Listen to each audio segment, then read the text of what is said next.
T N Radhakrishna ಇವತ್ತೆಲ್ಲ ನಮ್ಮ ಪುಟ್ಟಣ್ಣ ಸಾಹೇಬರಿಗೆ ವಿಶ್ ಮಾಡಲಿಕ್ಕೆ ಅವ್ರ ಜನ್ಮದಿನಕ್ಕೋಸ್ಕರ ಹಾರೈಸಲಿಕ್ಕೆ ಬಂದಿದ್ದೇವೆ. ಒಬ್ಬ ಧೀಮಂತ ನಾಯಕ ತಂದರು ನಮ್ಮೆಲ್ಲರ ಒಂದು ಕಣ್ಮಣಿ, ಶಿಕ್ಷಕರ ಕ್ಷೇತ್ರದ ಅನಭಿಕ್ಷಿತ ದೊರೆ ಅಂತಲೇ ಹೇಳಬೇಕು. ಅಷ್ಟರ ಮಟ್ಟಿಗೆ ಅವ್ರು ಛಾಪ ಹಾಕಿಸಿದ್ದಾರೆ, ನಿರಂತರವಾಗಿ ಗೆಲ್ಕೊಂಡ್ಬರ್ತಾ ಇದ್ದಾರೆ. ಇನ್ನೇನು ಹತ್ತಿರದಲ್ಲಿ ಅವರಿಗೆ ಮತ್ತೆ ಎಲೆಕ್ಷನ್ ಕೂಡ ಇದೆ. ಈ ಒಂದು ಸಂದರ್ಭದಲ್ಲಿ ಅವ್ರಿಗೆ ಶುಭ ಆಗಲಿ, ಅವರಿಗೆ ದೀರ್ಘಾಯುಷಗಳಾಗಲಿ, ಎಲ್ಲರ ಒಲವು ಅವರು ಸಿಗಲಿ, ಇನ್ನೂ ಹೆಚ್ಚಿನ ಸ್ಥಾನಮಾನಕ್ಕೆ ಬರಲಿ. ಮಹಾಲಕ್ಷ್ಮಿ ಹಬ್ಬ ಕೂಡ ನಾಳೆ ಶುಕ್ರವಾರ, ನಾಳೆ ವರಮಹಾಲಕ್ಷ್ಮಿ ಹಬ್ಬ. ವರಮಹಾಲಕ್ಷ್ಮಿ ವ್ರತಕ್ಕೆ ಸಮಸ್ತ ನಾಡಿನ ಜನತೆಗೆ ಅನಾಥ ಪ್ರತಿಕ್ರಿಯೆ.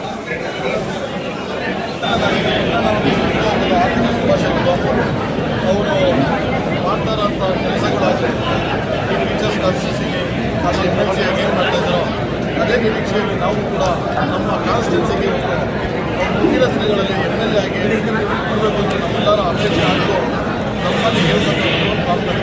ಈ ಪ್ರಾರ್ಥನೆಯಿಂದ ನಾವು ಹೇಳ್ಬೇಕಾದ್ರೆ, ಯಾಕೆಂದರೆ ಆ ಕಾನ್ಸ್ಟಿಟ್ಯೂನ್ಸಿಗೆ ಇನ್ನೊಂದು ಎಮ್ ಎಲ್ ಸಿ ಆದಂಥ ಟೀಚರ್ಸ್ಗಳಿಗೆ ಭಾಳ ಅನುಕೂಲವಾಗಿದೆ, ಎಲ್ಲರಿಗೂ ಅನುಕೂಲ ಆಗಿದೆ. ಅದೇ ಥರ ನಮ್ಮ ಕಾನ್ಸ್ಟಿಟ್ಯೂನ್ಸಿಗೆ ಅವರೊಬ್ಬರು ಎಮ್ ಎಲ್ ಎ ಅಂದರೆ ನಾಳೆ ದಿನ ನಮ್ಮೆಲ್ಲರೂ ಆಶಾಕಿರಣರು ಆಗ್ತಾರೆ ಅಂತ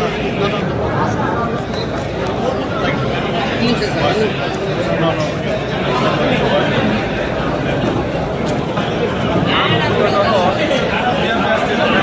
ಸರ್ಕಾರಿ ಕಲಾ ಕಾಲೇಜಿಂದ ನಮ್ಮ ಜೀವನ ಸ್ಟಾರ್ಟ್ ಆಯಿತು. ಅಂದಿನಿಂದ ಇಲ್ಲಿವರೆಗೂ ಅವರು ಯಾವತ್ತು ಕಾಲೇಜಿನಲ್ಲಿ ಬಂದಿದ್ದಾರೋ ಇವತ್ತು ಆಗಿದ್ದಾರೆ. ಪುಟ್ಟಣ್ಣವರಿಗೆ ಇನ್ನೂ 100 ವರ್ಷಗಳ ಕಾಲ ಸದಾ ದೇವರು ಆರೋಗ್ಯ ಐಶ್ವರ್ಯ ಇರ್ತದೆ. ಅವರು ಸಾವಿರಾರು ಲಕ್ಷಾಂತರ ಶಿಕ್ಷಕರು, ರಾಜ್ಯದಾದ್ಯಂತ ಶಿಕ್ಷಕರ ಕಣ್ಮಣಿಗಳು. ಹಾಗಾಗಿ ಅವರಿಗೆ ದೇವರು ಆಯುರ್ವೇದ ಇವತ್ತೇನು ಕಾರ್ಯಕ್ರಮ ನಡೀತಾ ಇದೆ, ನಿಮ್ಮೆಲ್ಲರ ಆಶೀರ್ವಾದ ಅವ್ರ ಮೇಲೆ ಇರಲಿ ಅಂತ ಕೇಳ್ತಾ ಇದ್ದೀವಿ.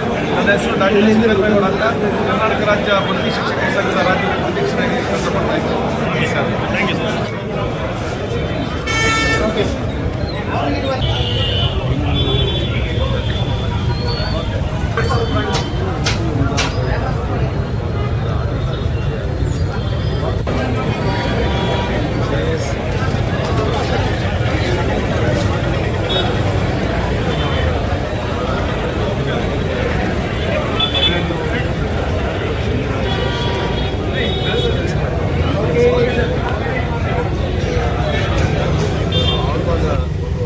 ಜ್ಞಾನವನ್ನು ಬರ್ಕೊಂಡಿದ್ದಾರೆ. ಬಂದವರಿಗೆ ಎಲ್ಲರಿಗೂ ಕೂಡ ಬರಲಿ.